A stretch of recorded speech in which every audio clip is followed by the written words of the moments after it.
you serve in a pogue unit, a grunt unit? What was kind of your deal?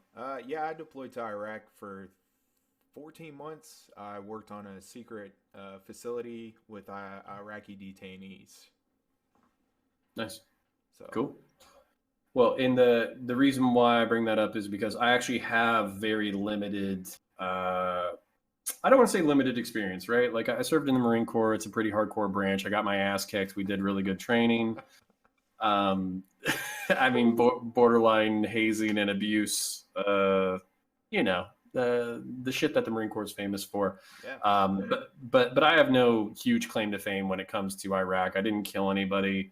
None of my friends were killed. We all made it through our deployment. I was actually on Al Assad Air Base, which was one of the bigger air bases. Yeah. So I actually had a pretty chill deployment. A few things that made me paranoid, a few things that made me uncomfortable, but nothing crazy.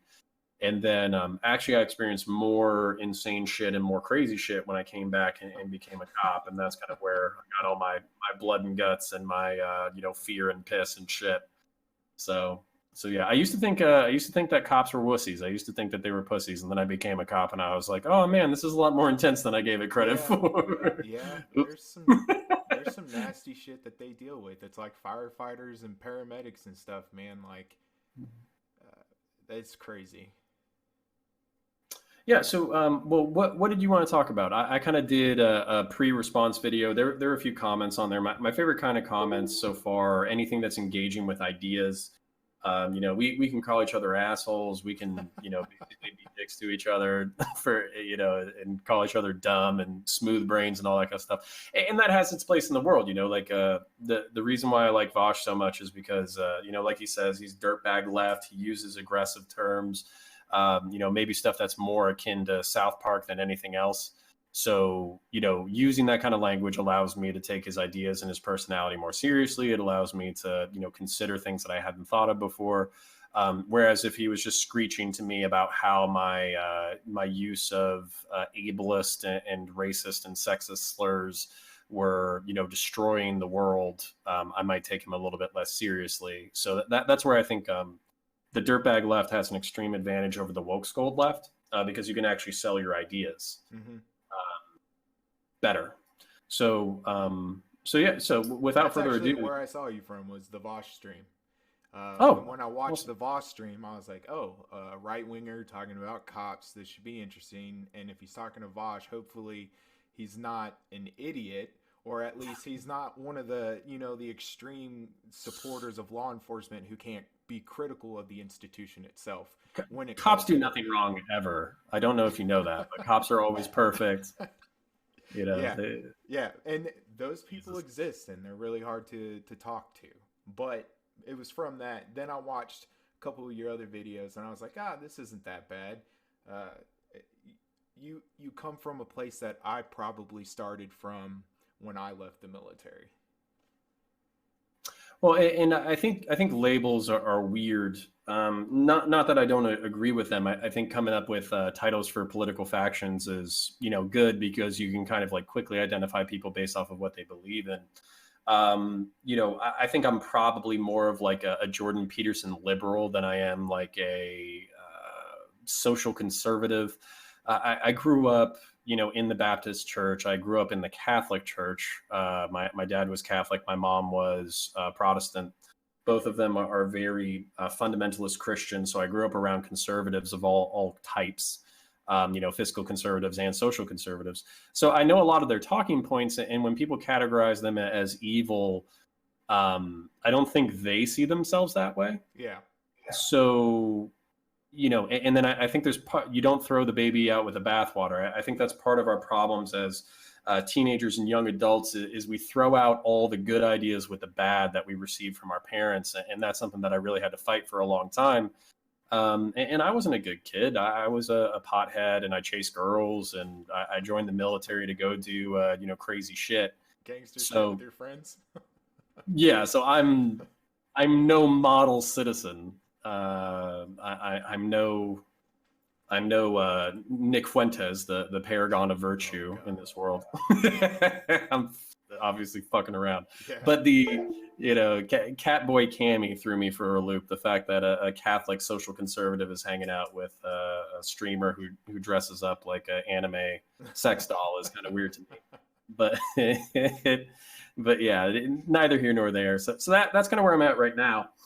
Vosh sold me on a little bit of market socialism, but obviously I have my fears about socialism and centralized economic control and perverse incentives and a lot of other shit. So yeah, man, I'm sorry for ranting for so long, but you take it away. You tell me. We can get into Second Amendment stuff, or we can kind of do the left-right dichotomy thing.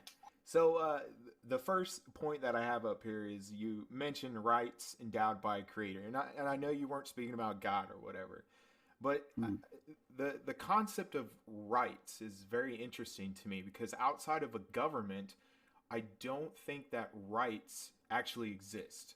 Like when people say God-given or natural rights, in order for a right to really be a right, it has to be protected, right? And if there is no government, not saying that the only thing that protects your rights is government, but outside of a government, your right to life isn't really a right. It's if you can protect yourself, or if if you can survive long enough. Like you're not guaranteed that. And when you bring government into the picture, it's supposed to guarantee you that right to life for as much as it can. You know what I'm saying? Yeah, and I'm by no means an ANCAP. I had my libertarian phase, but now I basically see them as useful idiots for corporations. They basically just reduce taxes while slashing at social safety nets.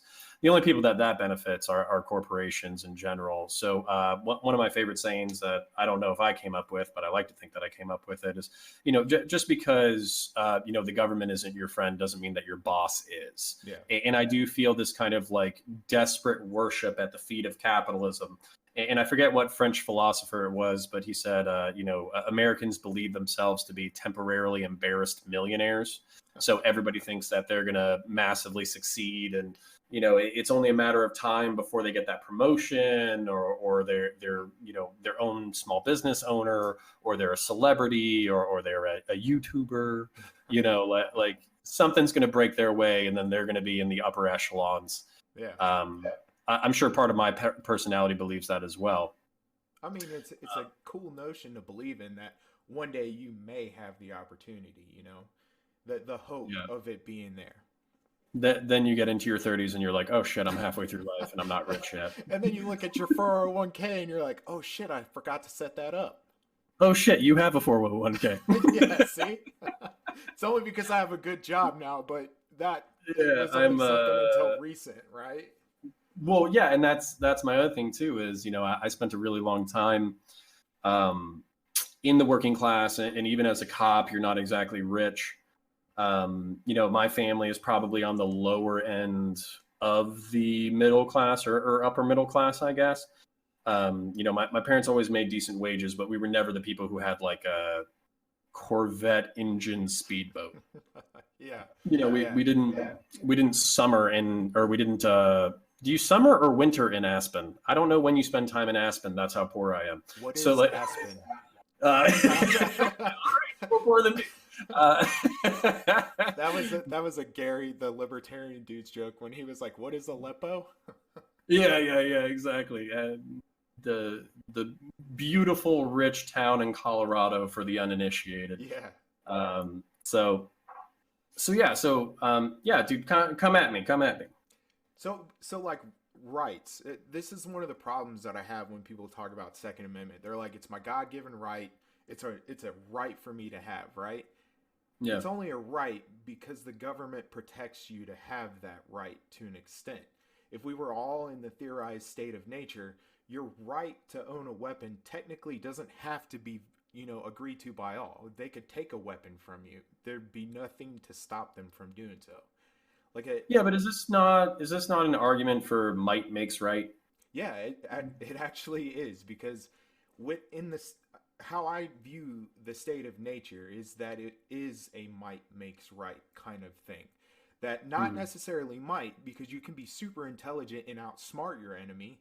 That's another thing about that, like social Darwinist thing or whatever, that only the fit survive. Fit also means not only strength but mental aptitude and ability. So Hmm. you can survive in other means, but it's not like when you walked outside. Where do you get this idea that you have a right to own a weapon if no government or language exists? You just walked outside in a forest. Yeah, no, I'm with you completely. So I think this right. So kind of getting back to natural, and I think we need to bring it back to maybe life, liberty, pursuit of happiness, and then also kind of blend in the First and Second Amendment with this. So natural rights, right? You're born, you're a member of a tribe. You have to negotiate your position within that tribe. They may not they might not like you. They might tyrannize you. They might say that your ideas are dumb. They might limit your ability to defend yourself by exiling you or attacking you and killing you. But in general, what's kind of like the ideal human life? What's the way that human beings should live? And what I would argue is, if the First Amendment is this, maybe you don't agree with me that this is what it is, but if you agree with me that the First Amendment, the reason why the government isn't allowed to limit your right to self-expression or your right to worship whatever religion you want, it's this idea of freedom of conscience. Now, can a tribe abuse you as a solitary individual and prevent you from exercising your right to conscience? Sure, they can. Is that a good thing though? No, it's actually quite fucking terrible. Like most people are, living in a situation like that. They express stress, they become suicidal. They might become homicidal because they're not allowed to express themselves. I would actually argue a lot of the mass shooters that we see in the world today feel completely socially isolated. When they do express themselves, they're rejected by the larger community. And that's not to make an excuse for them, but that's trying to say that this is how this plays out. Their sense of rejection is bad for them, and then they end up lashing out in a very extreme way. And then the same thing with the right to self-defense. Can your community limit your ability to defend yourself? Absolutely. As a matter of fact, that's what I would argue is happening in the UK and Australia. But is that a good thing? And I would say no. So, for instance, like if a panther in the state of nature, if a panther rolled up and grabbed your neck with its claw, do you have the right to try to gouge out its eyes? Yeah. Even in the state of nature, you have the right to defend yourself. And so, what I would say the Second Amendment expresses, maybe implicitly and not explicitly, but what it says is that the government is also made up of people. It is not necessarily like pragmatically, it is more powerful than the individual, but it's not supposed to be anything different than a collective expression of the will of the people it represents. And in that way, your ability to defend yourself, both as an individual, within a communal setting, and against your supposed betters, still exists, regardless of whether or not you live in a tyranny. That's why I believe the people of Hong Kong still have the ability, they have the right to self-defense against a tyrannical government, regardless of whether or not that government recognizes that right. Yeah, yeah, yeah. But so like think about it like this. The Geneva Conventions, we both agreed to those things, right? And it gives us kind of Maybe. like well, sometimes we didn't even follow them, but we should have followed them, right? Let's say for instance we had Well, are shotguns prohibited by the Geneva Conventions? I don't know Uh, that much about them, but oh, I yeah. All right. I can't agree to it unless I write it. Are these like Apple iTunes terms of service? Like, no, does but nobody read them? like if let's say for instance like we were both like all right, no shotguns. Well, then you have a Right. right not to be killed by a shotgun. And if the other person in that uh, game with you agrees to it, then it's a good thing. Both of y'all don't have to suffer the consequences of being hit by a shotgun, right? I mean, hopefully, Yes, but hopefully you know, it's like, built upon trust, and that's a lot of things that go with the government and believing in the collective or whatnot. But if like just everybody were like, yeah, I'm not going to use a baseball bat against you. Let's all just not use baseball bats. Then would that work if everybody did it? yeah. But this is something that I think we need to think about deeply. The reason why I have a problem with communism in general, even though it's obviously, you know, like anti-hierarchical, anti-sexist, anti-racist, is because any idea has to be borne out by its worst adherents. So religion, for instance, like the things that are brought up about religion are kind of like the hierarchy within the church, the abuse by the priests, the crusades, religious wars, believing that gays are going to hell. You have to believe that whatever like philosophy you have is going to be carried out by imperfect and potentially even like malevolent people. So that's where I think I agree with you largely. So I don't want to like circle the point. Um, I agree with you that what's the point of a right if nobody else recognizes it? Yeah. What's the point of a right if your government doesn't recognize it? What's the point of a right if your community doesn't recognize it? But I would say that the rights stated in the American Bill of Rights is not so much this like ordained by, like they say it's ordained by a higher power, but what I would, my subtext, my sub reading of that is that they would say, based on an observation of the laws of nature, we believe that human beings ought to live in a certain way. Whether or not they do is a different conversation. Yeah. These are the fundamental protections that we believe allow people to live their best lives. Therefore, we are going to enshrine these into our fundamental culture and philosophy and legality. And then we're going to try to live by these rules going forward. The reason why I get pissed off, like I know you're not a Second Amendment abolitionist or anything, but the reason why I get pissed off at people who say, oh, you know, Second Amendment's outdated, we don't need it anymore, what are the chances of an American Civil War, et cetera, et cetera. You know, the reason why the Second Amendment was written was to maintain the balance of power between the citizenry and the government. That has not gone away. And if anything, it's fucking worse right now. We live in a very powerful surveillance state. We have a very powerful military. At least according to the left, we have a crypto white nationalist, potentially fascist federal government. We have a large portion of the population going along with that crypto fascist white nationalist government. So for me to hear people simultaneously saying that we are experiencing a white nationalist revival and a fascist takeover of the federal government, of a very powerful spy apparatus and a very powerful military, and then to say I want to disarm myself in the face of that, is so counterintuitive that it's actually quite painful for me to hear. Yeah, I see. I'm as a leftist, I'm not. You would think I'm anti-gun, but I'm not. When it comes to people saying that the Second Amendment is outdated, it's because they don't understand new types of warfare, right? I would like an AR-15, not because I think I can take on the military. No, it's because I can kidnap their family and then hold them hostage. And then the government, whoever's in those powers, they're going to have a weak knee because of that. I don't have to fight tanks. I don't have to fight bombers. I'm just going to take your family. I mean, if the government came to be that tyrannical, you know what I'm saying, that I have to take up arms, I'm not going to play fair. Yeah, and that's like this notion of asymmetric warfare. One of the comments that I read before we started this stream was actually he said he laughed at the ability of armed Americans taking on the federal government. But the truth is, most veterans feel like it's entirely possible because we were the occupying force in Iraq and Afghanistan, and we saw just how easy it was to attack conventional forces from sniper spots, to lay ambushes, to set roadside bombs, to terrorize politicians, to terrorize the civilian populace. So it's not something that I hope most people are looking forward to.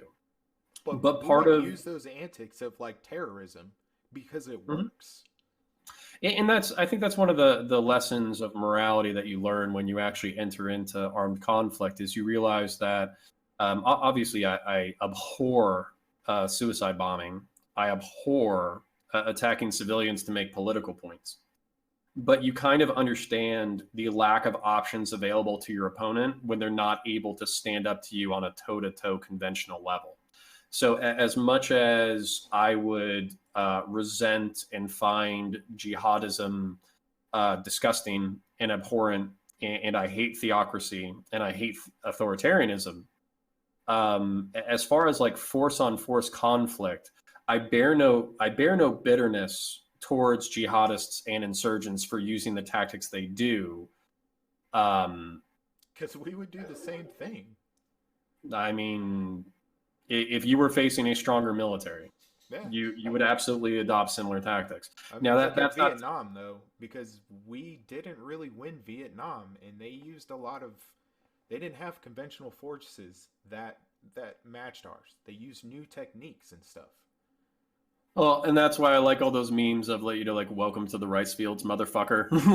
like, Yeah, like yeah, basically people are saying American citizens, some of the best armed and supplied people on the planet, couldn't win an insurgent war when the Vietnamese, the Afghans, and the Iraqi insurgents have all outlasted us. yeah. So, maybe it would be a prolonged conflict. Maybe it would be terrible. There's certain things that the federal government would do, but you also have to bear in mind, like, whenever somebody's like, "Oh, they have nukes. How are you going to combat a nuke?" I don't have to combat a nuke. They're not going to Are nuke they? their own Are, country. are they going to nuke their own city? Although a terrifying development that I would say is entirely possible is if you just use the term terrorist to identify people such as myself or people such as yourself, people who have non-mainstream political opinions, who say that they will hold on to their weapons, who say that they will defy an authoritarian government. The United States military does have a non-explosive drone missile now. So I've seen two stories about this where basically it's a missile that releases what equivalates to swords and throws them into cars, and the collateral damage is actually very small. So I talk about this broad willingness to resist a tyrannical government and how Americans could do it. But hypothetically, with the spy apparatus that the Chinese have, the emergency powers laws that are in the United States, if I was having the same conversation 30 years from now, technically they could drone strike my office right now with a missile with no explosives, cut me to shreds with sword blades. There would be no collateral damage, and they would say I was a terrorist. So that's where this whole slippery slope thing of people voluntarily wanting to disarm themselves is actually quite disgusting to me, because you're turning yourselves into sheep. When there's 76 million armed Americans, of whom probably 1 to 3 million, maybe even more, are willing to enter into open rebellion to maintain their right to keep and bear arms, there's no threat. But when vast majority of the population surrenders those rights voluntarily and they're educated to do so, then at that point my perspective becomes a liability. And if somebody drone strikes me with a bunch of swords and there's no collateral damage, who gives a fuck? He was just a piece of shit terrorist. Yeah, terrorist can be used pretty broadly. The sucky ass word. uh, I So when people usually talk about the military attacking civilians or a tyrannical government, I have problems with that because in the Constitution, I think it's like Article 2, Section 2, the military force through the commander in chief, which is who we elect, the president, is it's it's the people's army, right? The army is beholden to the citizen through the election of the president. The army should never turn on the citizens, and if they were ordered to, they should disobey that order because that order would violate a constitutional section in which the army is for the people, not the government. You say that, and I largely agree with you. I think during And that's in theory. well, I mean, I largely agree with you, but it's the same thing. It's the same thing that happened in Iraq. We think of this revolution happening when we have food, when everybody has power, when everybody has air conditioning, when everybody's comfortable, and it seems unimaginable. But what would happen if we got hit with a solar flare and all the electronics were knocked out for a year? What would happen if the food supply was interrupted and people couldn't eat food, find food? What would happen if the only person who was paying paychecks was the federal government? Like obviously these are very extreme examples. And I'm not saying that we're like around the corner from any of this. But I am just saying that people who are comfortable don't have the ability to imagine themselves being uncomfortable. So that's kind of where I feel like it's perfectly natural for you and me to have this conversation about how we hope that the military would side with the people. Yeah. And I would say in this circumstance, you would. But what I learned in the Marine Corps boot camp is that morality is very flexible, and it's primarily based off of your ability to survive. If you're sleeping, self-interest. Well, sometimes irrational self-interest. If your sleep is threatened, if your food is threatened, if you're told that you need to kill these people in order to survive, if you're told that if you don't act the way that we need you to, you're going to die, you will very quickly find your morals shifting to whatever the people are telling you, who are saying that they will save your life. And if you need to kill people in order to maintain your own existence, you will do that. I will say the Marines are trained a lot differently, because y'all are the bullet sponges, right? You have to have this certain mentality to basically, your morality is wherever your unit's going, right? So that you can have that brotherhood, that camaraderie. In the Army, we don't have to train that way, because that's what you're for. So we're allowed a little bit more like leeway to be moral actors, I guess you could say, than the Marines. Because if the Marines were allowed to do that, y'all would have never stormed Normandy. Y'all would have never gotten us to the places where the Army needed to be so we could set up camp and roast marshmallows on your dead bodies. You know what I'm saying? Well, and I mean, point taken, but this is what I don't like about Dem socks, lib socks who want a revolution.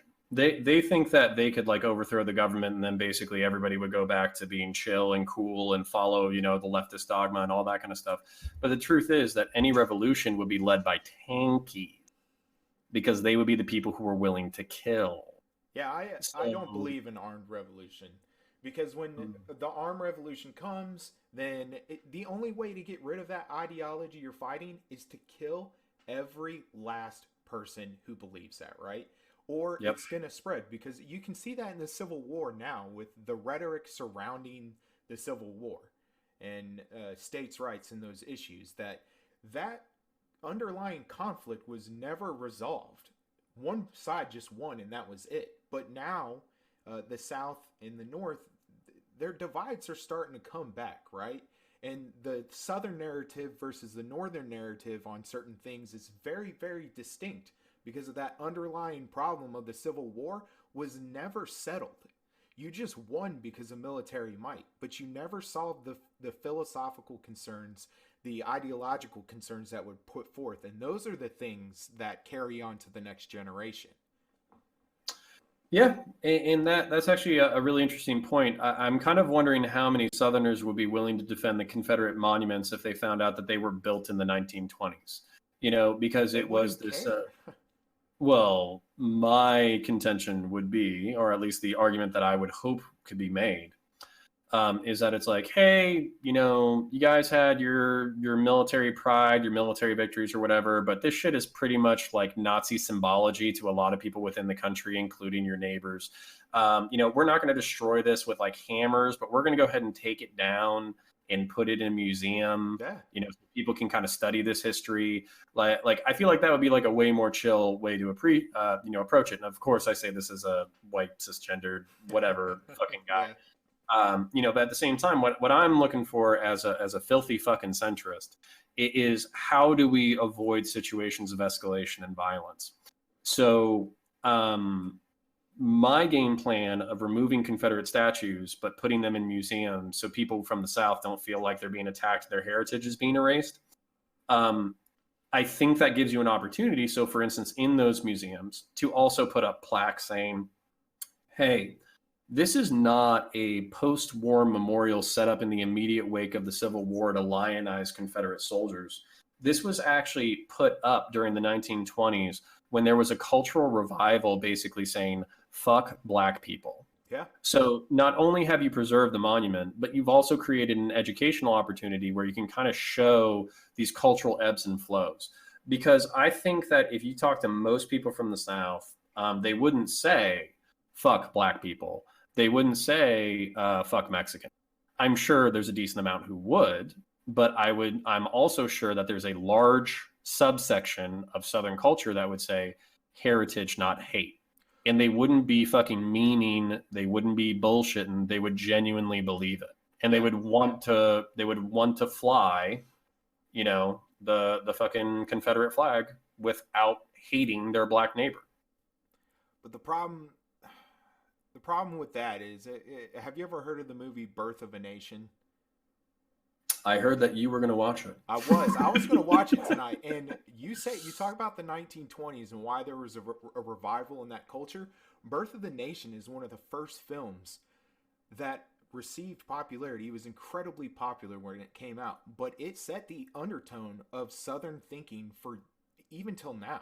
The idea that law and order is not racist, but the undertones that when you watch the video, you'll see that law and order really is a racist terminology, because the film depicts, like, after Reconstruction or whatever, black people started going crazy. They started eating chicken in the legislature and all this stuff. And it was the white KKK members who were the law and order came and brought order to the town by kicking the black people out. And that's how, like, some of those ideas were birthed. This one movie, it's an incredible thing to study. Yeah, I probably need to watch it myself. Are the misconceptions about, like, illegal voting and stuff, those started with this movie too, because you'll see, like, in the beginning of the movie, they have nice, clean, orderly elections. And then when we gave black people voting, they would skip line, vote, and then go back to the end of the line and keep voting. They would just keep voting over and over and over. This conception that there's, like, illegal voting happening in the South. It started with this movie. Well, and you know, I'm not going to start defending the birth of a nation, but even that even that word is actually interesting to me, because one of the things that Nick Fuentes said very early on in his career is that he believes that the word nation automatically implies ethnicity. Yeah. Where I was raised in a much different philosophy. I was raised with the melting pot, propaganda in his eyes, but the melting pot philosophy as a child. I was raised in, I call it like the magical school bus and Power Rangers era, where, you got the black Power Ranger, you got the white girl Power Ranger, you got the Asian girl Power Ranger, you got, this guy, that guy. Colors all correlated to their race. Look, I'm not saying it was an enlightened time. No, okay? But it's still funny, like, when you think about it, though. But I am saying I was raised with this idea of racial equality, working together towards a common goal to fight evil, and maybe that's just Jewish propaganda, but it it's very deeply rooted within me. But you experienced that in the military too. Oh, fundamentally so. As a matter of fact, I would say why I'm so inoculated against ethno-nationalism is because of my experiences in the military. A decent amount of people that I served with were obviously much different than me. A lot of them were immigrants. A lot of them were poor. A lot of them were working their asses off. A lot of them came from backgrounds that were less privileged than myself. We got our asses kicked together. We sweat together, bled together, cried together. Maybe not so much crying, but we drank a lot. But a lot of gay chicken together. Yeah, but if I had to pick between some, basement dwelling, neat Nazi dickhead who shares my ethnic background, or if I had to pick between him and my black sergeant to live next to, my black sergeant has some problems. He loves sex, he loves drinking, he loves fighting. Sometimes he's an asshole, but I love that man to death, and I would happily kill and die for him. So you want me to trade that for some, basement dwelling, neat, ethno nationalist? It's not going to happen. Yeah. You It's funny because some of my best friends in the military, when I got out and we started drifting away and doing our own things, then I started to notice that they had political opinions, and then I noticed I didn't agree with many of them, but we still never not became best friends. But it was weird. Like once I removed myself from the military, I started noticing like their individual characters. know? Yeah. And it was weird as shit because I was like, dude, you were my best friend for like 4 years. How did I know that you were like a Nazi? Or, like when you said, screw black people, like you actually meant it. Yeah, I think that's a little bit more common in the Army because I think it's a bigger institution. Yeah. The Marine Corps is very small and pretty intimate. I'm not saying that we don't have our Nazis. I'm sure we do, but it's a lot tougher. It's really hard to maintain bigotry. Not to say that like racist humor isn't absolutely prevalent. As a matter of fact, I brought this up to progressive friends, and she kind of laughed and thought about it, and she had to think. Leftists and progressives, they're trying to like build everybody up to middle class white Americans and have that be like the social and economic standard of behavior. I was actually saying that through humor and cultural attacks, it's actually a lot easier to bring everybody down to the same level. So like if you pick on somebody for being white and eating mayonnaise and fucking their sister and being from Appalachia and having fucked up teeth and liking Justin Timberlake and having a good credit score and like all that kind of shit. This is all shit that I was made fun of. Yeah. For being the white guy in the unit out of a unit of that was like 60 or 70% black. It's easier for them to make fun of me and for me to make fun of them along cultural stereotypes.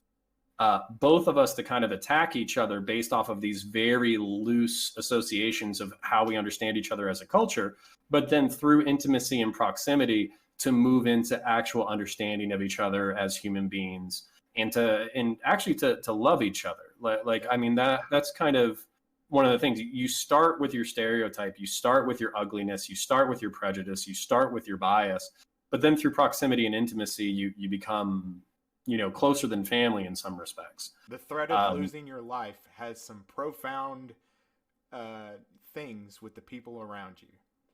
Yeah, but I don't think I don't think we need that external threat or that extreme intimacy to necessarily build the same culture. I know that white privilege is definitely a thing. I'm not trying to deny it, but I feel like it would be easier to open the conversation from a negotiation of, hey, here are my biases. Hey, here are my prejudices. Hey, here's what I think of you. Here's kind of all the negative shit that's in my head. And instead of having a woke scold shut all that shit down, basically have a genuine conversation about why we perceive the things that we do, and then kind of to move in from there. I would say that as much as I'm very much enjoying this conversation, but my hesitancy to speak in a live format with anybody is because I'm worried that my internal prejudices, biases, all that kind of shit is going to come out in some kind of flub, and I'm not going to have any way to qualify it or to expand on it or to learn. Yeah, it's this total fear of judgment, and I've let that rule me for a really long time, and I'm just not interested anymore. I'm halfway through my life. I'm going to die someday anyways. Might as well get out here and just throw some elbows. See, but here's the difference, though, is that when I talk to you, I don't sense a troll. I sense somebody who's willing to have a conversation. I know I sound like Dave Rubin, and I hate that fucking shit. But like most people aren't Welcome to the willing. marketplace of ideas. Yeah. Most people aren't willing to have a conversation. They just want to throw talking points at each other and try to win. And the one thing I noticed in your videos was like, that's not necessarily what you were doing. You were laying out the things that you thought, and you'd be like, maybe, yeah, sure. Well, you want to talk about it? That's what makes a difference. And that's why if you were to say something, or you slipped up and said something that may be whatever, I would give you the benefit of the doubt at this point, because I know that it's not an intentional thing. Like outside your door right now, you're not going to walk into a Nazi room. I'm pretty sure of that. No. See? So, but like with the woke scoding thing, it's hard for that community to understand that there may be good faith actors in these communities, but what they see is probably a lot of trolling and shit. Like, I swear to God, I was on Twitch for like 2 seconds before you called me, and I had somebody messaging me about race realism. He was like, did you know black people have smaller heads than white people? And I was like, what? Why are we talking about this? Why did you DM me? Yeah. Thanks, Stefan Molyneux, you fucking dick. Like, what? And those are the type of people that, like, most woke schools are probably going after. And then, like, somebody like you or I, because I've said some things that was not really well thought out, and I made a video recently about it, but, we should have the benefit of the doubt against those things. Well, and this is what's so upsetting to me, right? Because I like to think of myself as a natural person. I like to read multiple sources whenever I'm reading about anything. I really do try to take in like historical context. I really do try to, build my foundation of knowledge. But I know I'm completely flawed, and I know that my reasoning is unsound, and I have irrational biases. I think one of the things about becoming older is just realizing how fucking wrong you are about everything. So that's always a good point to start from, is just assume that you're fucking wrong, and then work out from there. Or that you're not right, or that you don't know. Like, anybody would be like, tell me what this is, and I'm like, I know what it is, but I don't know at the same time, Give me 45 minutes and some Google. Yeah, I'll come back. Let me get a definitive answer if I've never researched it before, Yeah, well, but just to illustrate the point of how frustrating this whole thing can be, I didn't even hear about the Flynn effect until the past 6 months, and it was a friend that brought it up to me. So the Flynn effect is this like generally aggregated rise in IQ of I think it's between like 15 and 30 points within the past 100 years. And that's like documented through the improvements of IQ tests over the past century. So if you were talking about, I would have to research it specifically, but if I remember correctly, it's like the average person from the 1920s would have had a modern IQ of 85. So, race realists and racists like to point to race and IQ scoring, leaving out testing challenges, leaving out educational opportunities, leaving out redlining, leaving out segregation, leaving out the Flynn effect. So if white people in general jumped up, 15 to 20 points in the past century, what has happened in our communities that has not happened in other communities? Yeah. And if you start looking at segregation, education, lead paint, criminalization, the drug war, can you explain all of it? Maybe you can explain fucking all of it if you just have these isolated, segregated, marginalized, attacked communities that have not been provided similar opportunity and wealth. So that's where, and then like, even if it's not, like, let's say that we controlled all of the left-wing variables, generational wealth, decent housing, food, proper education. Let's say that we were still off, but we increased the population's average IQ by 20 points, and the differences between groups disappeared. Wouldn't that be a future worth fighting for? Wouldn't that be an idea worth pursuing, is improving all of these things? And that's where I feel like the far right and the far left, they have similar gripes with reality about descriptive problems within society. But then the far right suggests like racial segregation and mass deportation and violence as the solution, whereas the left is like universal health care, better education, better access to housing, better access to food, like name a thing. And it's in general advocating the improvement of the life of working people. That's not going to solve all our problems. But if I had to choose between like universal pre-K and mass deportation, I'm pretty sure I know which one I'm going to pick. Well, that's good because I know a lot of people that would choose mass deportation. I live in Texas. Fucking assholes. I live in Texas. I work with a lot of politicians, and I've worked with a lot of politicians, and a lot of them fucking scare me. Well, dude, I see, like, I want let me give you my chud take. I want a controlled border. I want immigration controls. I think we need to do something about drug cartels. There, right? You actually agree with a lot of hardcore leftists, right? Because for you to have a strong social safety net, you have to have a controlled border in order for you to balance the budgets for your programs. This is one thing that a lot of leftists don't get. Like, a strong, secure border will help the idea of a strong social safety net of the country. The reason why I'm sighing is because I think that's exactly correct. And so a pro-gun leftist that also believes in a strong border, or at least a controlled border and controlled, right? Like we vet people, but we don't have as many, not barriers to entry, but we need to understand that, like, for Christians, they should get this reference that we kind of are the beacon on the hill, the shining hill. People are going to want to come here, right? And if they only have one life to live and we deny them that, that's kind of fucked up, man. Like, well, and I feel like we forget this thing about Christian stewardship, and I really resent modern Christians, and especially Christians on the right wing who are anti-environmentalist, pro fossil fuel, no matter what. Which, like, I have my, let's just say I've swallowed enough right-wing propaganda that I have my skepticism about whether or not climate change is the existential threat that everybody says it is. However, climate change is probably real. Massive CO2 emissions probably can't go on forever without some kind of negative environmental result. Mass consumption and capitalism cannot go untethered into eternity unless we literally start like colonizing other planets. And I don't.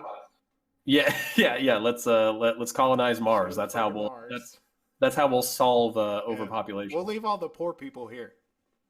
Well, and which is also funny because as much as Elysium, Neil Blomkamp's second movie, is a little heavy-handed with the pro-leftist messaging, it's actually a great movie. I really do enjoy it.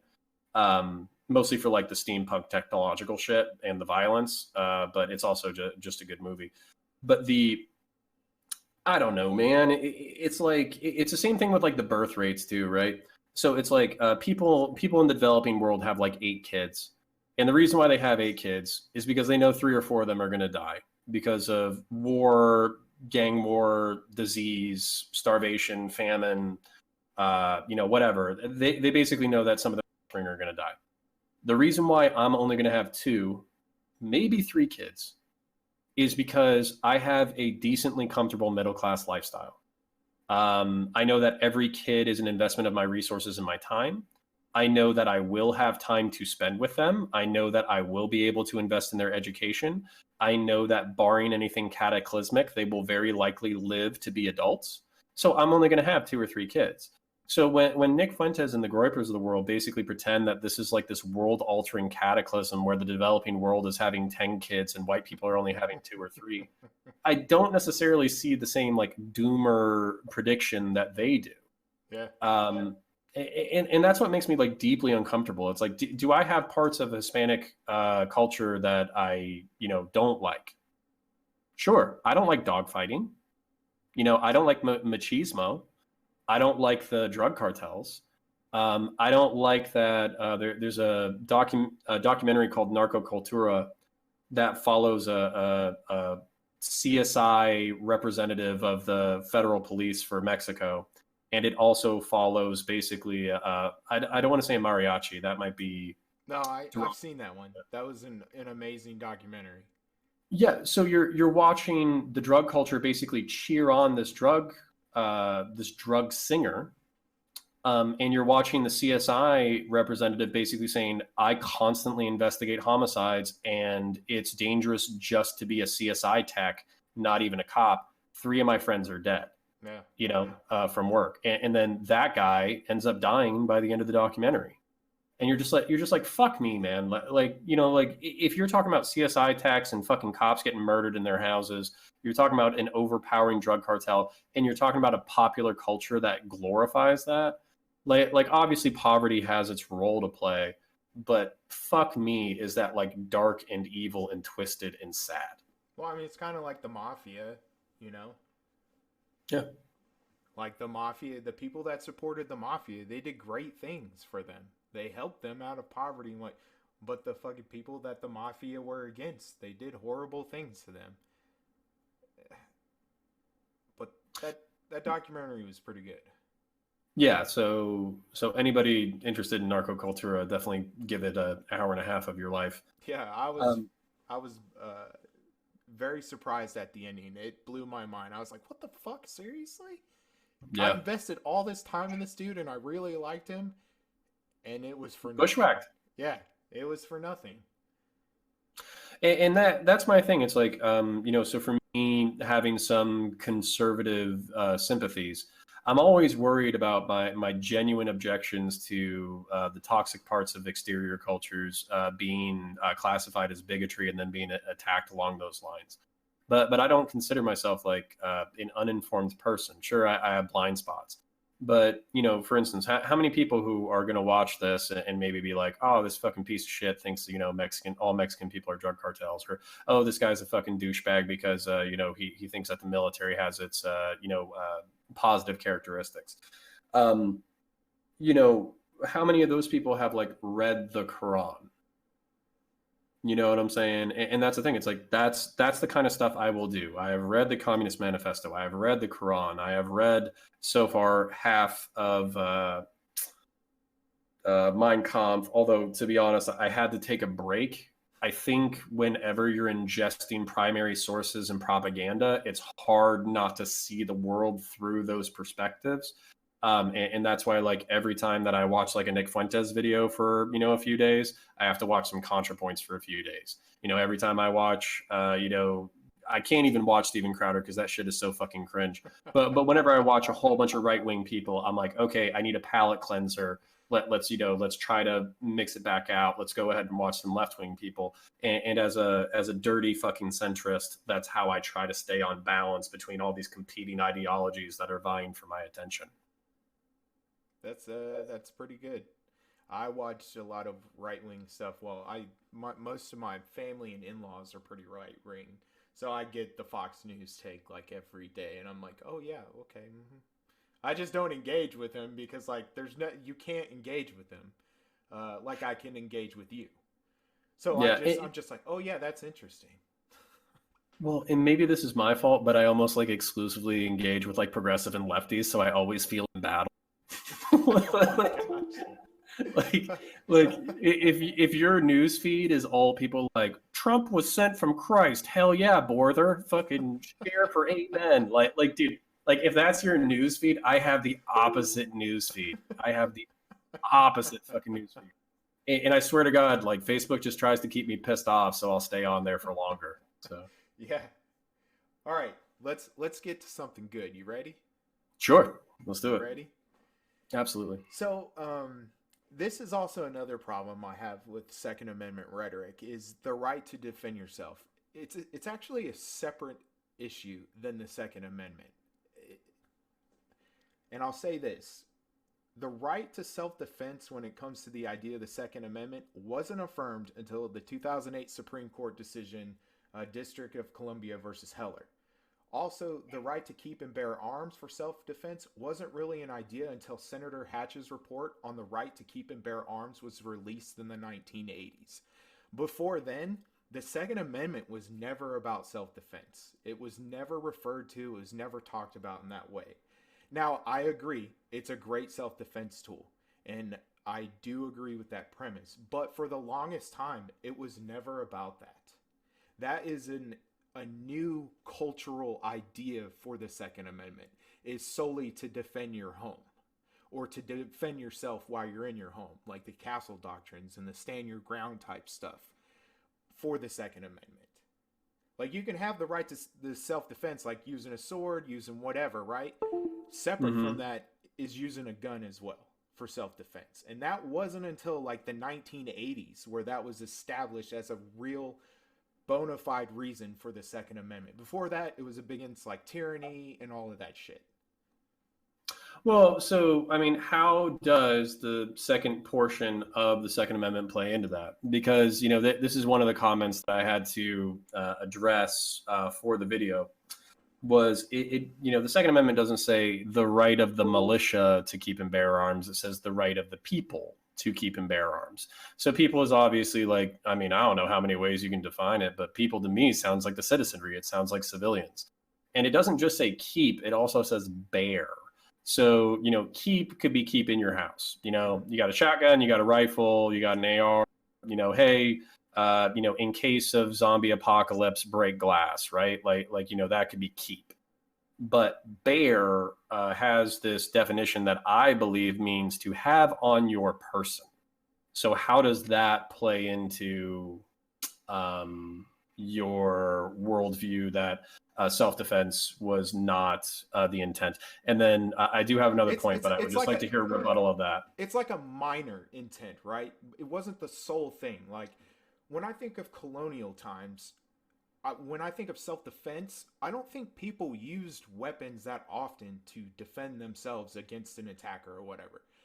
Because carrying a long rifle or a matchlock pistol, I don't think very many people probably had those. And if they do, it was for the intensive purposes of defending your state, whether that be your city, your country, or your actual state. Like, because we didn't have a volunteer force of a standing army, all we had was a volunteer army, right? So if you wanted to defend any of your collective property or to defend against invaders or attackers of the state or your city or whatever, you would need the ability to have and keep and bear arms in your home. Now, I just don't, from colonial times, I just don't see or read a lot of things of like people defending themselves with their long arm rifle. You know what I'm saying? Yeah, but we need to get into history a little bit here. So, when we're talking about like 1776 for the Revolution, right? So that's kind of where you have like black powder muskets and rifles. And I kind of agree with you that, the musket would be over the hearth. Probably not a lot of people were walking around with their black powder pistols, on their hip, all that kind of stuff. But in the 19th century, especially with the pioneering culture, basically people moving out west, people moving into the heartland, people colonizing and pushing out Native Americans, settler wagons, all that kind of stuff. Once you had the repeating rifle, once you had the revolver, all that kind of stuff. You're talking about a culture probably roughly from like the 1840s, 1850s, probably all the way up until the 1920s, where it was very common for people to have firearms because they were basically settling what amounted to hostile territory. The Comanches out west, I haven't watched the Joe Rogan podcast yet, but I hear that they did some pretty fucked up shit to people who came into their territory. So, if you were talking about specifically like maybe 1787 to 1820, 1840, yeah, sure. But from 1840 to 1920, when people were still literally like building log cabins in Indian territory and then having to defend that, they weren't keeping a repeater rifle above the hearth and a revolver on their hip because they wanted to be a part of an army when the time came. Right. But the other part of that is protection of property. So it was protection of property, and then it was also that state militia type thing. The right to self-defense, or the idea of self-defense for the Second Amendment, it didn't really apply, because protecting your property, like your house or whatever, they thought of that, and that was something that was brought up a lot when it came into those conversations. But specifically, the right to self-defense is a new idea, uh, born out of the culture that we've grown up in, where you know law enforcement can't get to you as fast, or there's a lot of disparities between urban and rural areas, that you would need to carry a weapon or have a weapon more now. And the idea of not the government being the biggest threat, but the threat is between individual citizens. Mm-hmm. Well, so what modification? Because again, I would just refer you back to the right to keep and bear being pretty explicit, but I'm not saying that's necessarily from a utilitarian standpoint the best thing. Like for instance, when I brought up in my video, if everybody in New York had free access to a concealed weapons permit and everybody was carrying on the subway, it's only a matter of time before some asshole pulls a knife on the wrong guy, and then somebody does a mag dump in a crowd of like 40 people, and people just get like wounded and killed. So Or obviously, accidental discharge. right, negligent discharges Yes. would be happening all the fucking time because most people don't know what they're doing when it comes to weapons.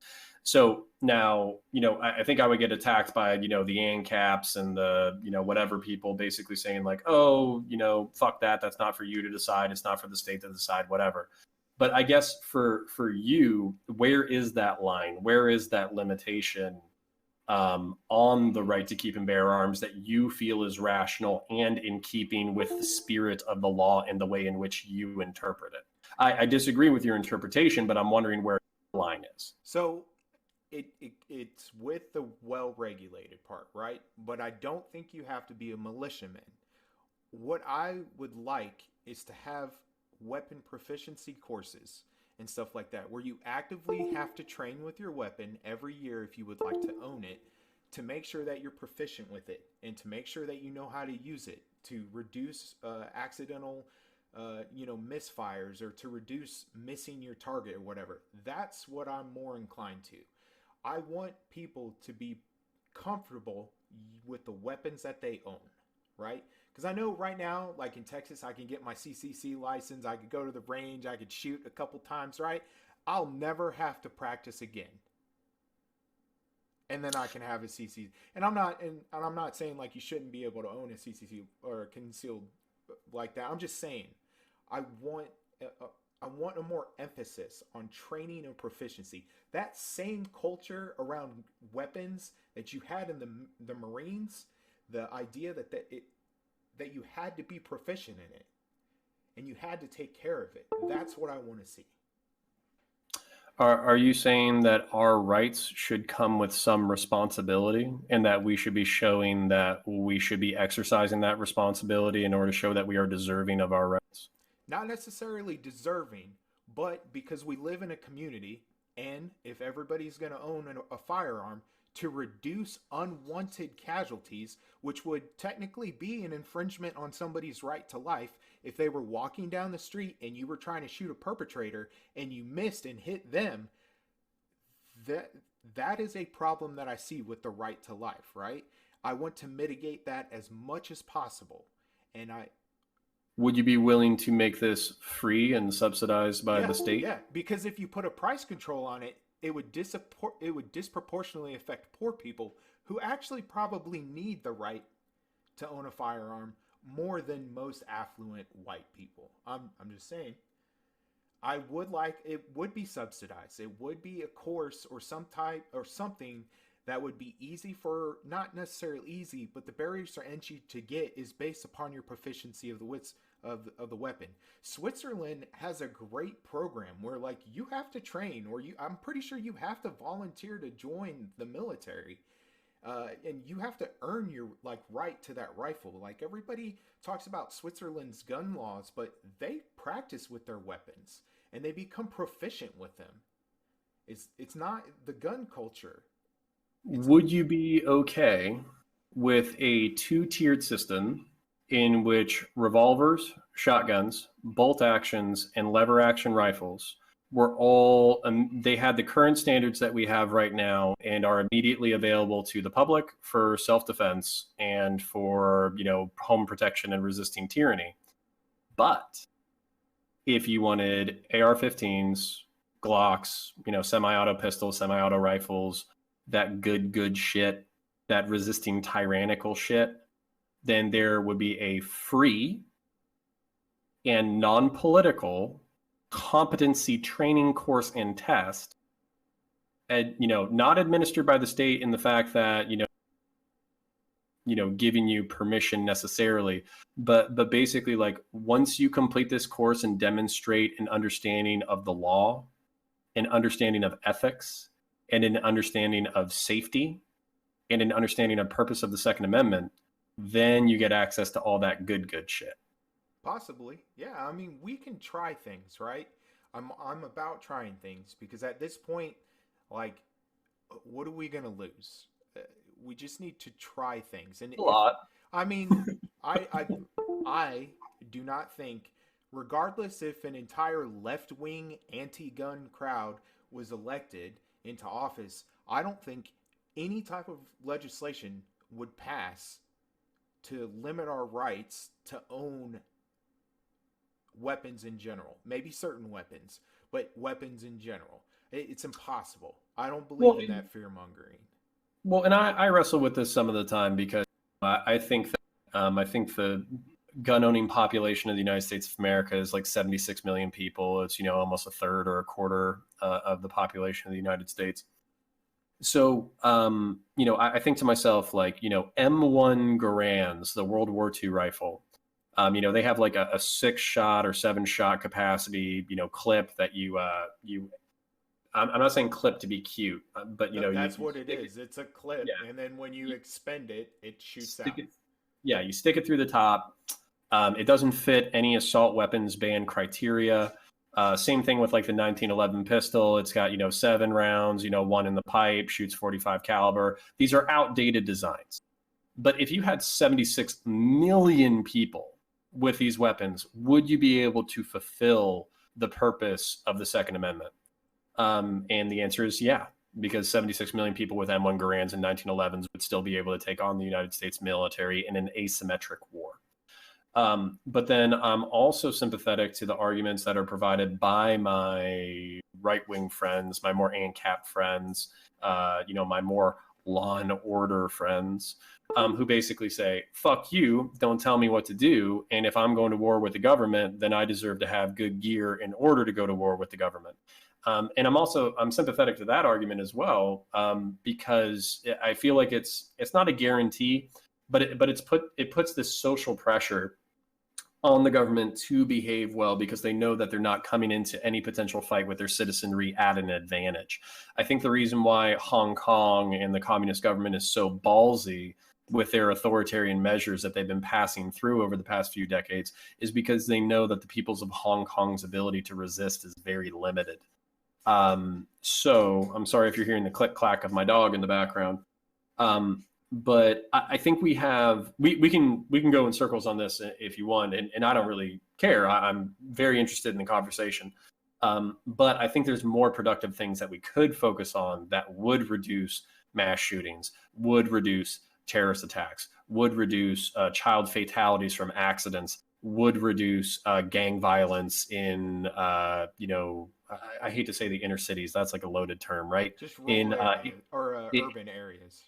Well, but even urban has like a certain connotation, right? Impoverished, right? Less economically well-to-do, because the white trailer park has as much violence as the black ghetto, But it's. I'll say this, like, I don't like the ideas of banning AR-15s or whatever. Personally, I think the AR-15 and all of that, I think that's a trash-ass weapon to begin with. There's much better weapons. So what's the good one? Tell me what your good like one is. What's your good Ruger? I would rather have a mini Ruger or an AK, or literally any fucking weapon's better. I hate the AR-15. I hate that fucking weapon. And the only reason why...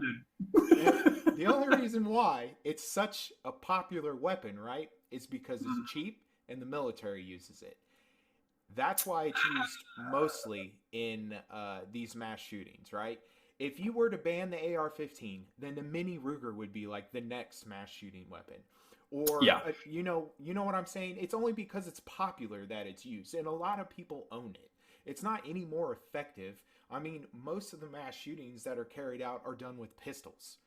So Well, and that's actually something that I was going to bring up because I feel like liberals, my wife included, they just want to do something, right? yeah, They, they yeah, they just want to do something. They assault weapons ban, mandatory background checks, a universal gun registration, magazine limits. They just want to do some shit like that. And, I and don't to be like honest, magazine limits either. I don't think yeah. there's Well, see, anything and about as a sports. as somebody who knows a little bit about guns, I'm not the world's biggest expert, but I do know a little bit about guns.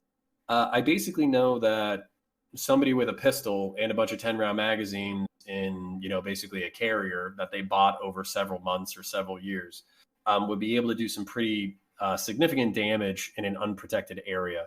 And one of our problems in this country is the prevalence and the availability of soft targets.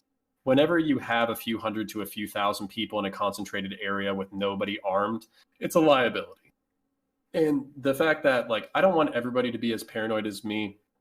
I want people to go to rock concerts and have a good time, but I literally can't enjoy them anymore because whenever I'm funneled through the security checkpoint, I'm just thinking, what if somebody drives a truck through this crowd right now? What if somebody shows up and starts shooting into the crowd? I'm basically stuck on a gate. I'm either going to get stampeded or shot to death, and that's just because I have a security mindset. I'm a former cop and a former military person. I think about soft targets and hard targets all the time. So the just to finish the point, the Virginia Tech shooter killed 32 people, and he killed them with a Glock pistol, and I believe one of them was like 9mm, and one of them was 22, I believe. Somebody is free to correct me in the comments. But the problem was not that he was armed or the weapon that he was armed with. It was that he had unfettered access to dozens, if not hundreds, of people who had no ability to react or resist him. I'm not saying that the solution is making sure every single college student on the planet has a pistol on them at all times, but I am saying that soft, unprotected targets are a fucking problem that we needed to address the day after Columbine. Well, but they will always be a problem. We live in a society, we live close to people. It's just going to be one of those factors. If we can't trust each other, it's going to be one of those factors. I went to UT where that dude went on campus with a machete and started hacking people in fucking broad daylight. And Right. people thought it was a joke. Like Yeah. they didn't know if it was real. They thought it was a play until like the third person got stabbed and then people got serious. So Yeah. I don't even think if there were more armed people, it would have done anything because it's just the shock, that initial shock value of like, wow, what this is actually happening to me. Yeah, but what do you think about the Texas church shooting that just happened in the past couple of months? Hey, I will say that those members were not just random people with guns. They were a part of a voluntary church security force, right? They all had CCs or whatever. They had to take a class in order to serve in that function or role according to law. So Well, they, just to make sure I'm not attacking positions that you don't have, your solution is to train people better. yes, I would like more people because my problem is with the gun culture and the rhetoric surrounding. I hate the NRA. The NRA is a fucking trash institution. It propagates a lot of things that gun owners probably shouldn't propagate anymore. I hate the way that they've tied politics into gun ownerships. I hate their message. I hate everything about them. I Most pro-gun people hate the NRA for the opposite reason. They believe that they're cucks and they don't advocate hard enough. And that's the problem, man, because I actually wrote my dissertation uh, in one of my classes on the change of the NRA and wealth inequality in America. And I went into a deep dive into the history of the NRA. And when people say, like, that's not my grandpa's NRA, it's because your grandpa's NRA was actually a very responsible gun owning and gun toting NRA. The NRA that we have now that took over in like the 1970s, where they adopted this new mantra of "come take it out of my cold dead hands." That's the part of the gun culture and the NRA that I don't like. I don't like this hardcore messaging. Well, so what about so my personal perspective is that Democrats and Republicans, especially the elected ones, actually, I would say specifically the elected ones, they actually don't give two fucks about abortion or guns. They use these as divisive issues because they know that it's very easy to, basically throw people into two camps. Have the pro-gun side, have the anti-gun side, have the pro-abortion side, have the anti-abortion side. And they use these wedge issues that people are very passionate about in order to divide and conquer the American population. That's where you and I can have a very productive and interesting conversation about where's the line on gun control, and how do we improve our gun culture, and what are the institutions that are poisoning the well and fucking up our ability to communicate.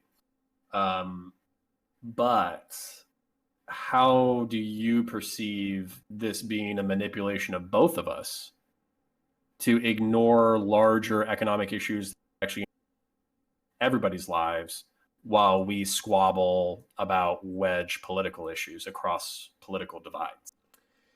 See, like you see them, maybe you might not, but they're common talking points. Like, right, when people talk about this, the Second Amendment, I think of it from a philosophical point of view.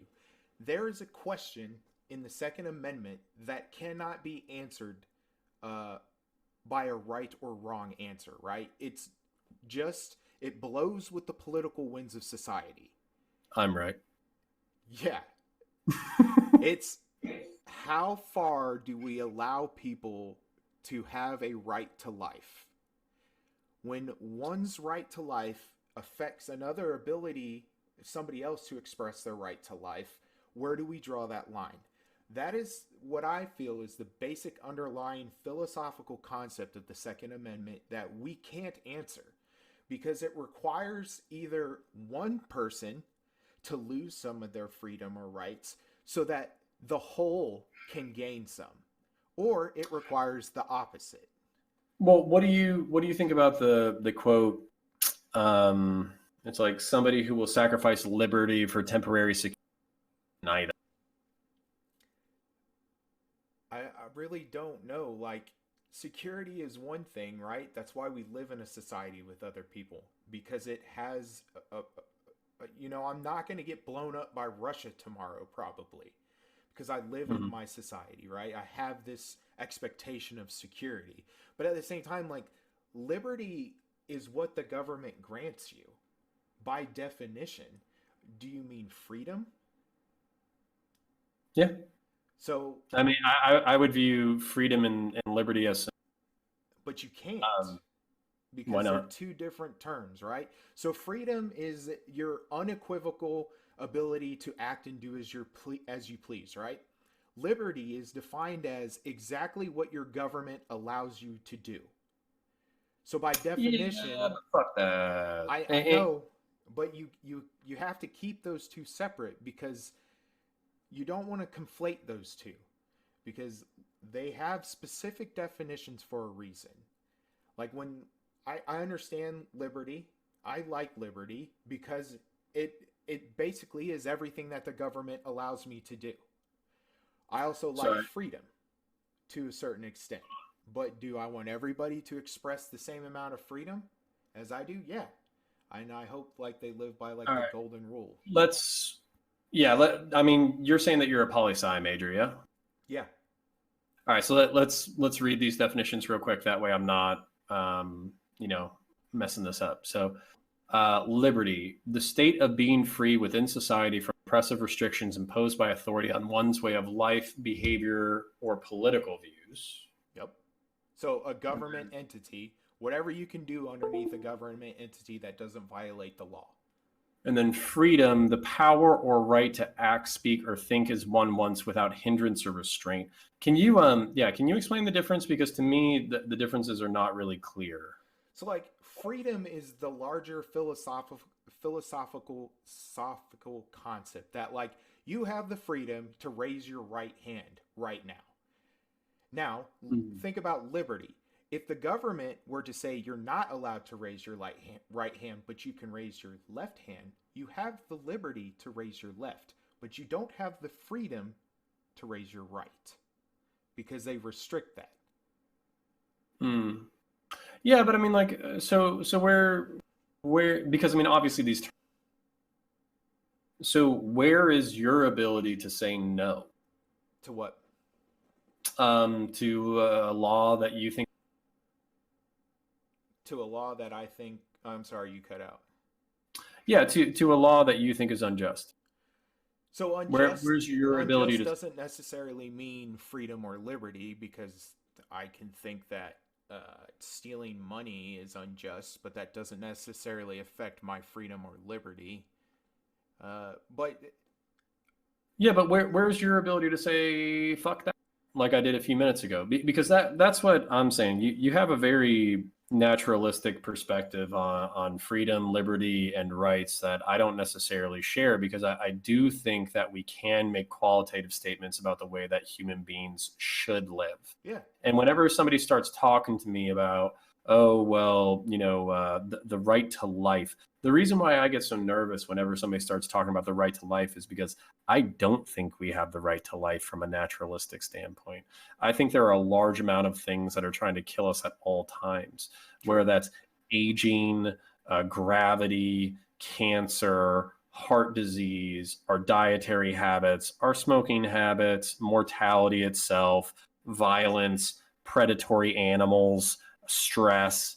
Like our right to life is being threatened at all times. So when somebody is saying I have a guaranteed right to life and everything needs to align along this principle, and basically the world needs to be smoothed out so I can guarantee that I'm going to make it from 0 to 100 with no bumps, I get a little bit worried about where liberty and freedom is going to go when somebody comes into life with that entitled attitude. Yeah, and that wouldn't be with the argument I would make. It would be basically that the right to life would be anything that the government can actually control and guarantee for you. Everything else wouldn't fall under that idea of right to life. That would just be like shit happens. Yeah. Because those are things that we can't control for.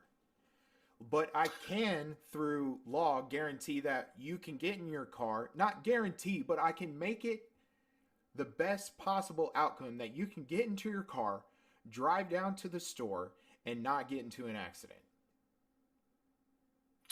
Well, and I guess that's actually where I've kind of thought about this a lot. I think this is where the left and right don't necessarily agree. And it's not that we don't agree on certain principles, right? Like liberty, equality, fraternity, right?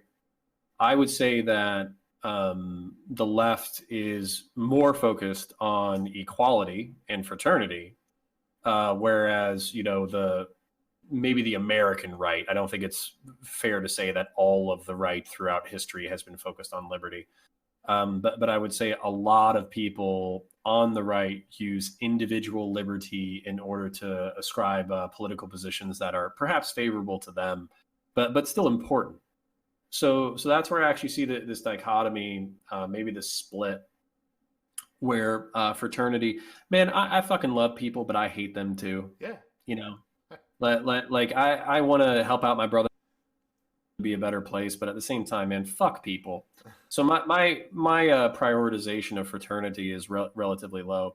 And Is then that because you have this initial premise that all people are inherently bad or all people are inherently good?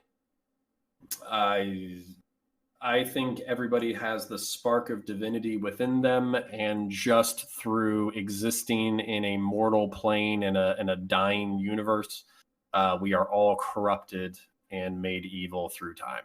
See, that is actually one of the basic premises is uh, and that's what I like to get to is our very basic premises. There's probably like 5 questions that you can ask a person, and based Mhm. upon those answers I could probably tell you about all of your philosophical ideologies, from conservatism, whether you're liberal, blah blah blah. Because like, Hmm. if you inherently think that all human beings are good and it's the system that causes them to be bad, then you would fix the system, right? But if you inherently think that all human beings are bad just because it's inherent, then the system doesn't matter. So the system can do whatever it wants. People are still going to be bad. Does that kind of Yeah. make sense? Yeah, and I would say I kind of straddle on that. I think we start out good. I think systems are definitely a role in how we play, but I just don't think we'll ever be able to eliminate evil. And then I think a lot of evil is committed in the name of trying to create the good. So, not Nazis might have excluded other races from their worldview, but they viewed it as like, everybody else is subhuman, and I'm fighting for my group. I'm fighting for my tribe. And once I succeed with my goal, the world is going to be a better place for me and mine. So in their world, they would have not have viewed themselves as evil. We see them as evil because we are on the out group. I'm descended from Irish people, so I would probably be a subhuman white. I'm hostile to most authoritarian philosophies, so I would be a ideological enemy. So that's why I view their philosophy as evil, because I see the waste of human life that their philosophy creates. The reason why I think that communism is evil is because it basically creates the concept of wrongthink. You and I would not be able to have this conversation with an authoritarian communist regime. Hold on. Now, You made a hmm, distinction there, but you didn't make the distinction before. You hmm. said you think communism is evil, and then you further clarified that by saying authoritarian communism. Yeah, I mean, like I've been moved on like libsoc a little bit, but then I'm also worried about whether or not libsoc can exist. I'm just saying, like, communism by itself is a political ideology, right? Just like Hmm. republicanism is an ideology.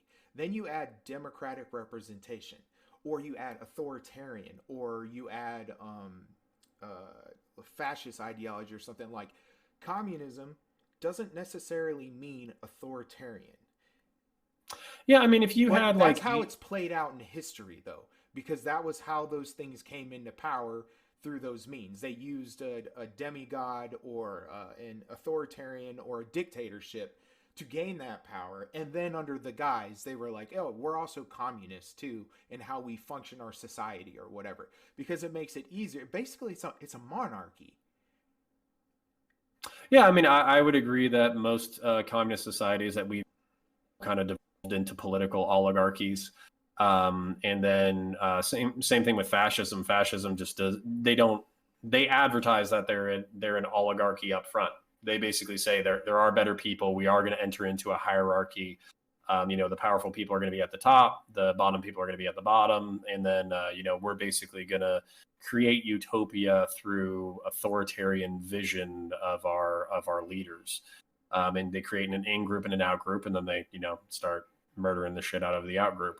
Um, I guess what I see like so pernicious about authoritarian communism is that it uses the rhetoric and the utopian goals of libertarian communism or libertarian socialism as its justification for the evils it does. Now, of course, you could say this about like any society, right?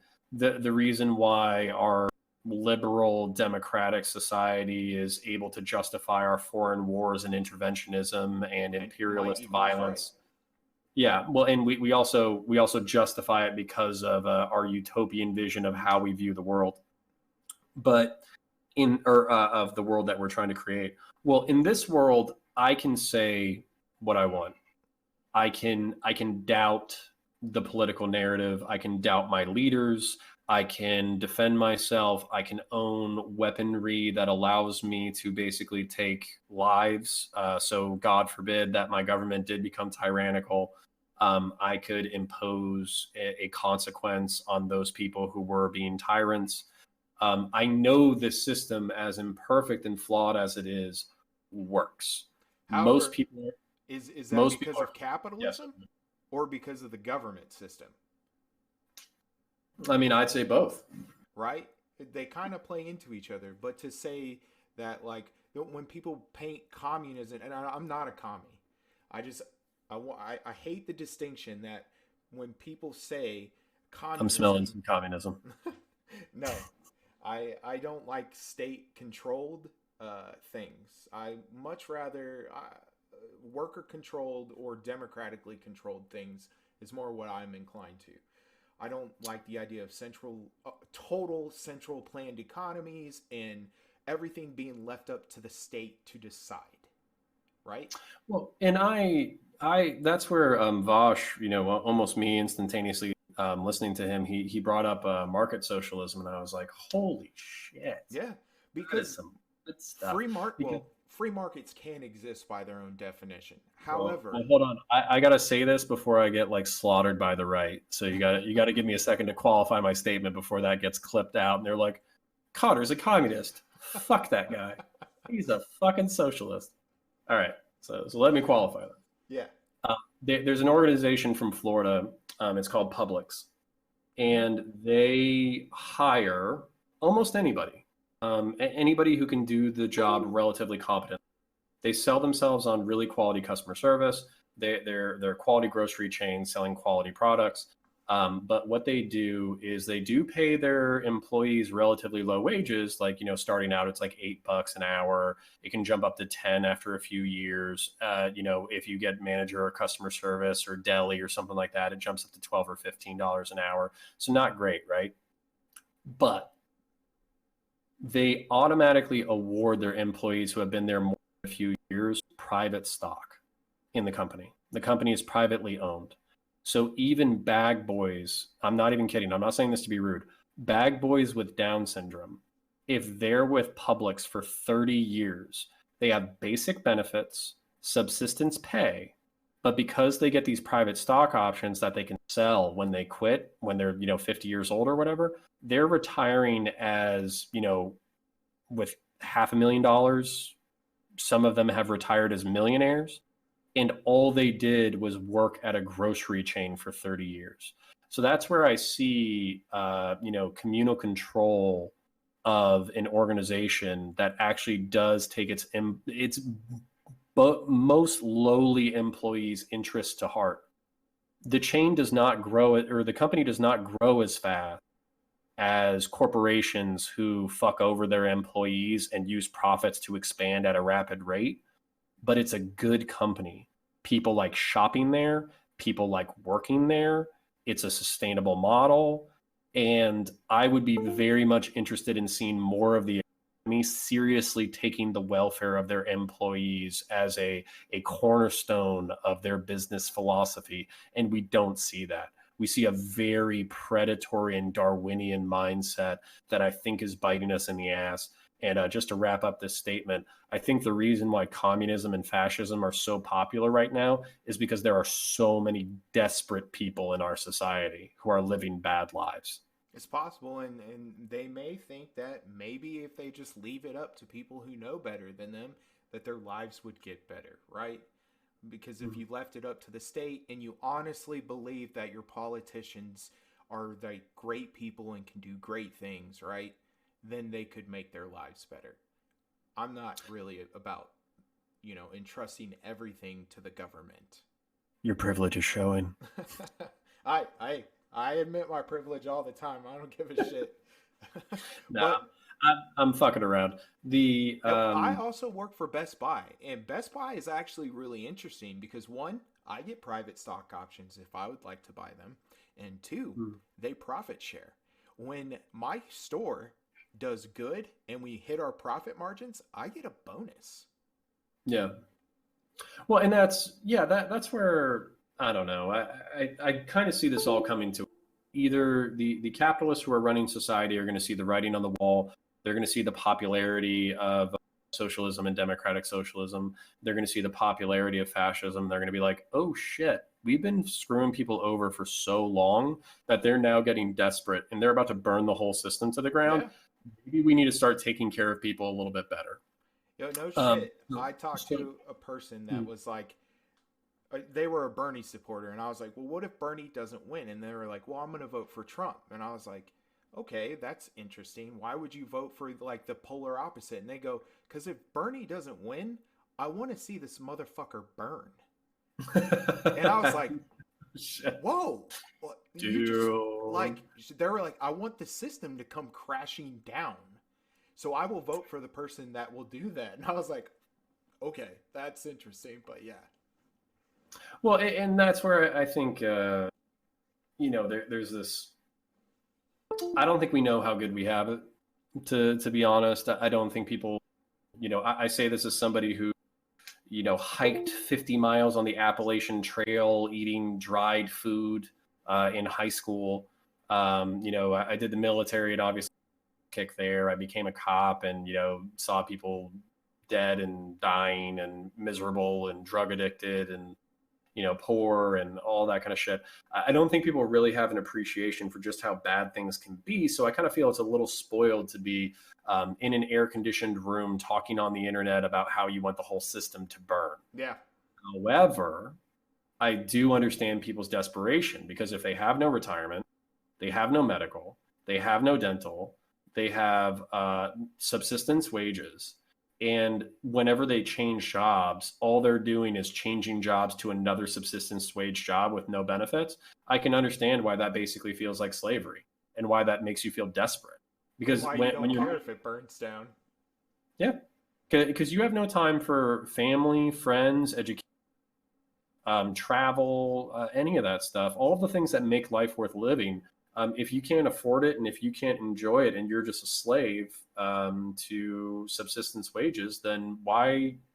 What's your stake in defending the status quo? Yeah. Yeah. I agree with that. Yeah, it's really weird because when I was in the military, this was in 2011 when I was getting out.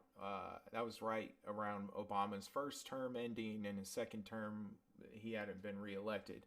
I was a staunch conservative. I hated Obama. I have no idea why, but I hated him because a lot of the things that I read and I watched. You fucking racist. Yeah, I actually I used that monkey meme, and I Shit. didn't like, in my mind I was like, it's because he looks like a monkey. I understand why that's bad now, because historically that's what we've associated. But like, I defended that shit. But now I'm in such a different place, and I see things differently. And it's just really weird that I used to hate all of the things that I advocate for now.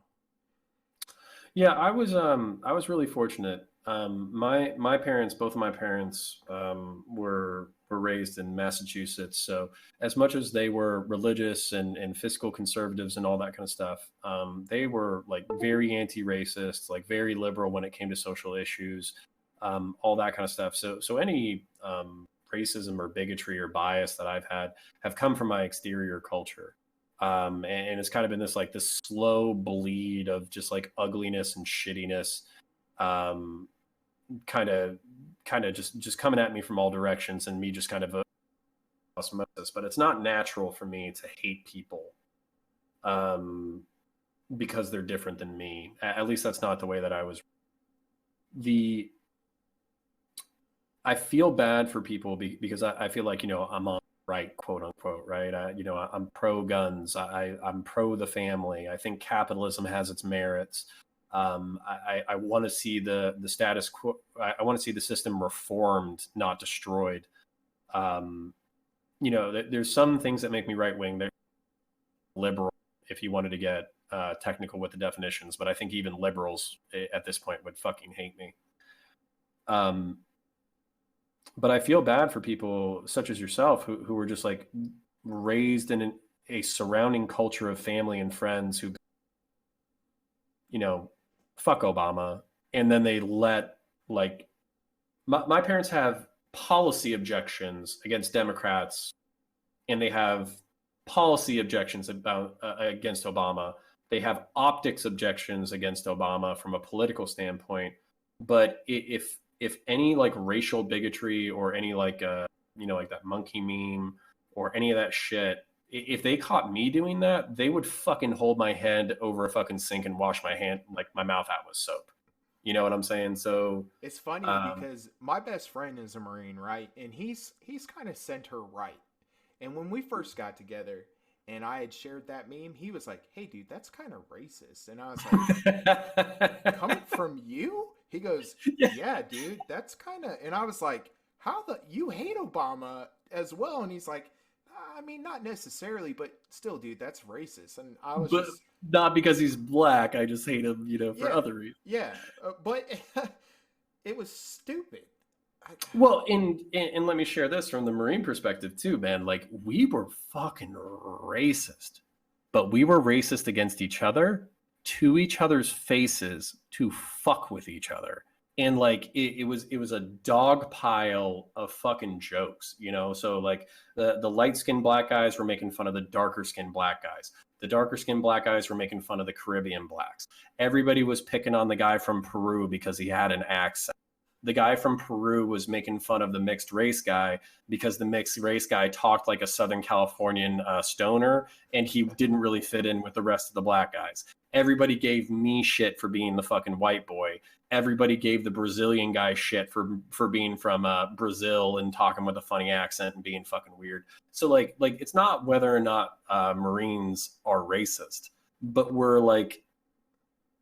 we do it to fuck with each other in a genuinely brotherly manner.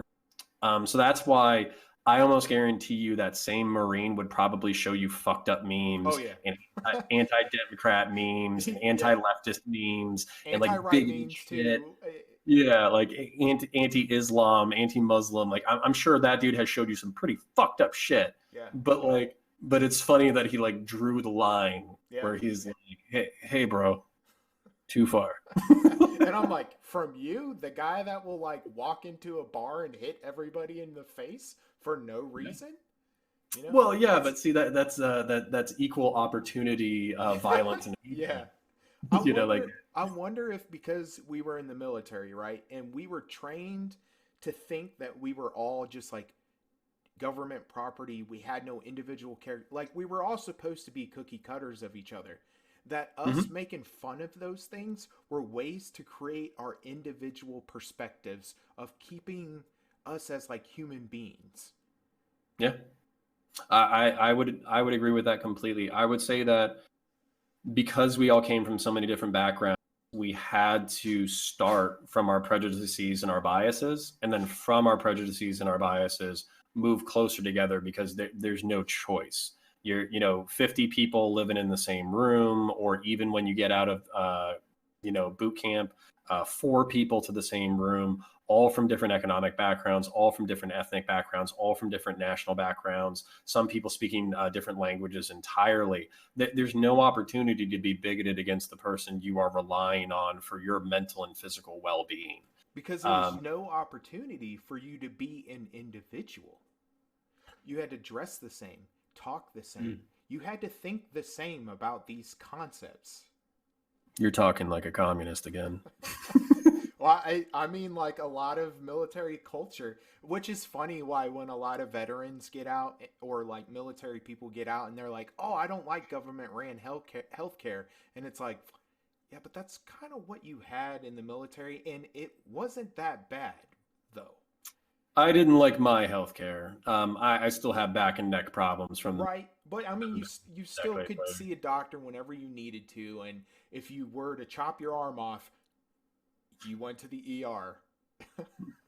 or Motrin, drink Motrin, water, bitch. water, change your socks, Yes. shut the fuck up, start walking. And if you cry, I'm gonna give you a Ranger IV. I have And no. if you pass out, I'm gonna stick an 8-inch thermometer up your ass. Yeah, Yes, yeah. Sorry, yes. look. I'm not a staunch defender of the private healthcare system just because I feel like it's fleecing everybody involved.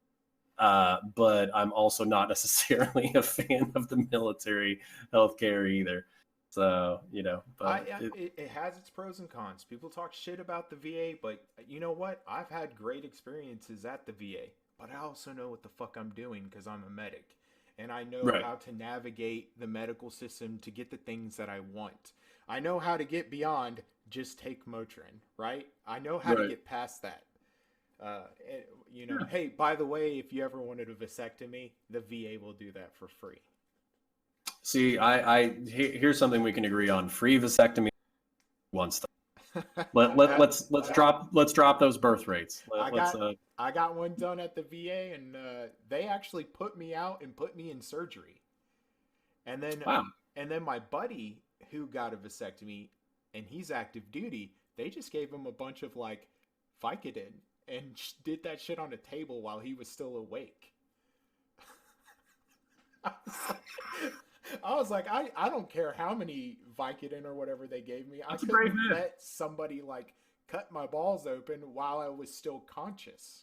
That's a brave man. Yeah, he's not the smartest man, but He's a tough bastard. yes, yes. Yeah. But Well, hey, but I think that's like the perfect note. I do hear my wife stumbling around. you're good, man. You got any closing remarks? Anything you want to say before we dip out? No, I hope that we can have some more conversations about more Done. pretentious Yep. subjects now that we got something that maybe we've got a good agreement on, but we can still disagree and find ways to talk about those things. You know, Mhm. we can start, maybe we can open it up to more challenging things like, you know, do you believe in free will or whatever? Because those things are some of those basic talking or basic premises I was talking about that influences like your entire ideology, whether you know it or not. Yeah. No, dude. Done. It might not be as sexy. It might not as again as for people to just call each other assholes, brains, and uh, R slurs and all that kind of stuff. It might be more profitable to have conversations like that, but I am interested in like the fundamental axiomatic perspectives of the world, how they influence the way that we think about things, the way that we interact with each other, interact with our world, their implications all the way up until violence, and all of that jazz. So if you're down for philosophical and poli-sci conversations going forward, I'm absolutely happy to shoot a few videos over a few weeks or a few months, and then get back together, bullshit about something serious and big. Because I think I mentioned this in my video. Part of the thing that I really love about Discord, part of the thing that I really love about this younger generation that seems to actually give a shit about politics is they're engaging with each other, and they're engaging with each other about deep shit. All of my high school friends dipped out. They're on all different parts of the world. Some of them have moved back now, and it's gotten a little bit better. But like, having kids and shit, it's really hard to find time to do anything, to have serious conversations. I have So, three, I know, yeah. So and so two finding jobs. right, exactly. So finding a few hours when everybody else has gone to bed in order to have a serious conversation about serious shit. This is my wheelhouse. This is what I love to do. So thank you for coming on. Thank you for speaking with me. Yeah, man, appreciate it. Take it easy.